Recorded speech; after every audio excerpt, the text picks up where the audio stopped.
Hello guys, আমি মাম্পি। তোমরা সবাই কেমন আছো? আশা করি ভালো আছো। আমিও খুব ভালো আছি। আজকে চলে এসেছি একটা রান্নার রেসিপি নিয়ে। তোমরা তো থাম্বনেল দেখে বুঝতেই পারছো আজকের রেসিপিটা কী। তাও আমি বলে দিলাম, আজকের রেসিপিটা হচ্ছে ঢেঁড়স আলুর ঝাল। তো মিনিমাম প্রত্যেকটা মানুষের রান্না করতে জানো, সেটা আমার নতুন করে শেখানোর কোনো প্রয়োজন পড়ে না। তাও আমি রেসিপিটা তোমাদের সাথে শেয়ার করলাম। তো দেখো, এখানে আমি কড়াইয়ে তেল দিয়ে দিয়েছি। তোমরা ভাবছো যে কড়াইটার কী অবস্থা। আসলে সেটা না, আসলে কড়াইটা হলো অনেকদিন তুলে রাখা ছিল, তো দাগ হয়ে গেছে।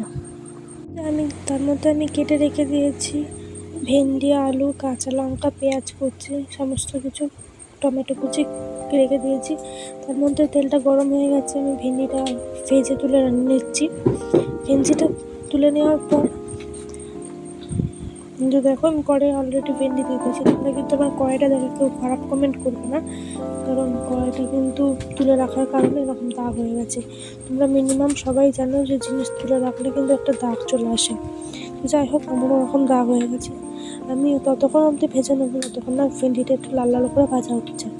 তো ফাইনালি আমার ভেন্ডিটা মোটামুটি লাল লাল করে ভাজা হয়ে গেছে, মোটামুটি হয়ে গেছে। তারপরে ভেন্ডিটা আমি কিন্তু একটা প্লেটে তুলে নিয়েছি। তুলে নেওয়ার পর আমি কিন্তু কড়াইয়ে দিয়ে দিচ্ছি তেজপাতা, শুকনো লঙ্কা, কালো জিরে। তোমরা কিন্তু কালো জিরে চাইলে না চাইলেও দিতে পারো, তোমরা কিন্তু জিরে ব্যবহার করতে পারো। যেহেতু আমার সামনে কালো জিরেটাই ছিল, সে কারণে আমি কালো জিরেটা ইউজ করলাম। তো যাই হোক, তোমরা কিন্তু জিরে দিতে পারো। রান্নাটা করার সময় কিন্তু ভয়েস দিতে পারিনি, কিন্তু এখন যে আমি রান্নাটা করছি এখনও কিন্তু আমার ভয়েস দিতে অসুবিধা হচ্ছে, কারণ ছেলে বড্ড বদমাশি করছে। যাই হোক, আমি যে কড়াইয়ে দিয়ে দিলাম, তো আমি তোমাদের কিন্তু বলে দিলাম যে কড়াইয়ে আমি কিন্তু কালো জিরে ব্যবহার করছি, তোমরা কিন্তু জিরেও ব্যবহার করতে পারবে, যারা যেরকমভাবে করে। আমি এরকমভাবে করি, তাই তোমাদেরকে এরকমভাবেই দেখাচ্ছি। তো এটা দেওয়ার পর আমি এর মধ্যে দিয়ে দেবো পেঁয়াজ কুচি। পেঁয়াজ কুচিটা হালকা একটু লাল লাল করে ভাজা হওয়ার পর আমি দিয়ে দেবো আলু। তো আলু দেওয়ার পর আমি দিয়ে দেবো টমেটো। তো ফাইনালি এটাকে ভালো ভালো করে ভাজার পর তারপরে আমার মশলার মধ্যে রেডি ছিল সর্ষে, আদা, জিরা, দুটো শুকনো লঙ্কা, নুন, হলুদ দিয়ে আমি মশলাটা রেডি করে রেখে দিয়েছিলাম বাটিতে। হ্যাঁ, আচ্ছা বলো তো, তোমরা কারা কারা ভেন্ডির রেসিপি খেতে ভালোবাসো? তোমরা কিন্তু অবশ্যই কমেন্ট করে জানিও। আমার কিন্তু এরকম ধরনের রেসিপি খেতে খুব ভালোই লাগে। তো আমি খুব একটা রান্না জানি না, যেরকম পারি আমি সেরকম শেয়ার করছি। আমার ছোট্ট সংসারে ছোট্ট হাঁড়ি কড়াইয়ে যেটুকুনি যেরকম পারছি তোমাদের সাথে শেয়ার করলাম। তো ভালো লাগলে লাইক, কমেন্ট, শেয়ার করে দিও কিন্তু অবশ্যই।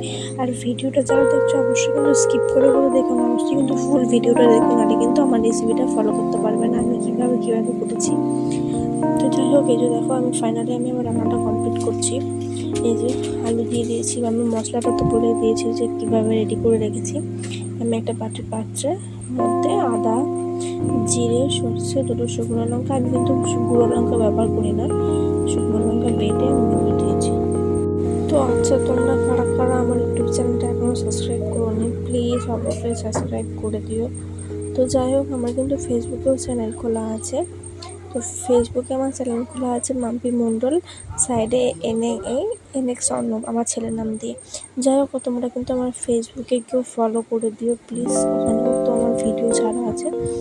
তো যাই হোক, তো আর একটা কথা বলি যে আমার কিন্তু প্রতিদিন ব্লগ দিতে পারি না।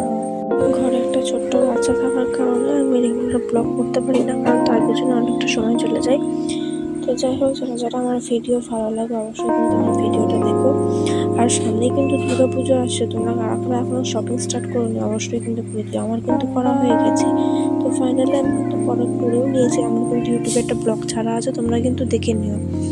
তো আর ইউটিউবে ব্লগগুলো দেখে কিন্তু অবশ্যই লাইক, কমেন্ট, শেয়ার করে দিও, কারণ ফার্স্ট মানে কী বলবো, আমাদের এটা প্রথম চ্যানেল, মানে ইউটিউব চ্যানেল। তো ফ্যান ফলোয়ার্স খুবই কম। তোমরা যদি সাপোর্ট করো তাহলে হয়তো তোমাদের ভালোবাসা অনেকটা এগোতে পারবো, তা না হলে হয়তো আমি এগোতে পারবো না। তো যাই হোক, এই যে ভেন্ডি রেসিপিটা, এখানে আমি দেখো কড়াইয়ে তেল ছেড়ে গেছে। তো যাই হোক, ভেজে রাখা ভেন্ডিগুলো আমি দিয়ে দিলাম এর মধ্যে। আমি কিন্তু রান্নার মধ্যে জল কিন্তু খুব একটা ব্যবহার করিনি। আমি বাটিটা ধুয়ে, মশলাটা দেওয়ার পর বাটিটা ধুয়ে যেটুকুনি জল ছিল সেটুকুনি জলই ইউজ করেছি, আর আদার্স কিন্তু আমি এর মধ্যে খুব জল অ্যাড করিনি। তো যাই হোক, ভেন্ডিটাকে আলুটাকে সিদ্ধ হওয়ার জন্য রেখে দিয়েছি।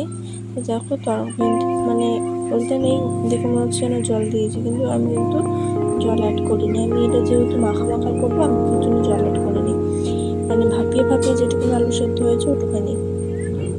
এই যে দেখো কি দারুণ লাগছে দেখতে। তো ফাইনালি আমার কিন্তু তরকারিটা কমপ্লিটের কাছাকাছি। দেখো তখন তরকারিটা আলুটা সিদ্ধ হয়নি ঠিকঠাক, এখন আলুটা দেখো আমার ফাইনালি ঠিকঠাকভাবে সিদ্ধ হয়ে গেছে।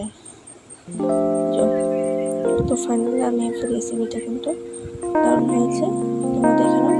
তো আমি এবার রেসিপিটা একটা বাটিতে তুলে নেবো। তারপরে দেখা হচ্ছে তোমার সাথে নেক্সট কোনো মিনি ব্লগে। সে যাই হোক, ভয়েস ওভারটা একটু অন্যরকম দিলাম, একটু তোমাদের সাথে খাচরামি করলাম। যাই হোক, যে ওই জন্য আমি ফাইনালি রেসিপিটা তুলে নিয়েছি, বাটিতে ঢেলে রেখে দিয়েছি। তো আমাদের এটা কিন্তু রাতের খাবার আমি সকাল সকাল বানিয়ে নিয়েছি। ভালো লাগলে কিন্তু অবশ্যই তোমরা এই রেসিপিটা বাড়িতে ট্রাই করতে পারো আমার নিয়ম অনুযায়ী। ভালো লাগলে লাইক, কমেন্ট, শেয়ার, আমার চ্যানেলটা সাবস্ক্রাইব করে দিও। ভিডিওটা কিন্তু অবশ্যই দেখে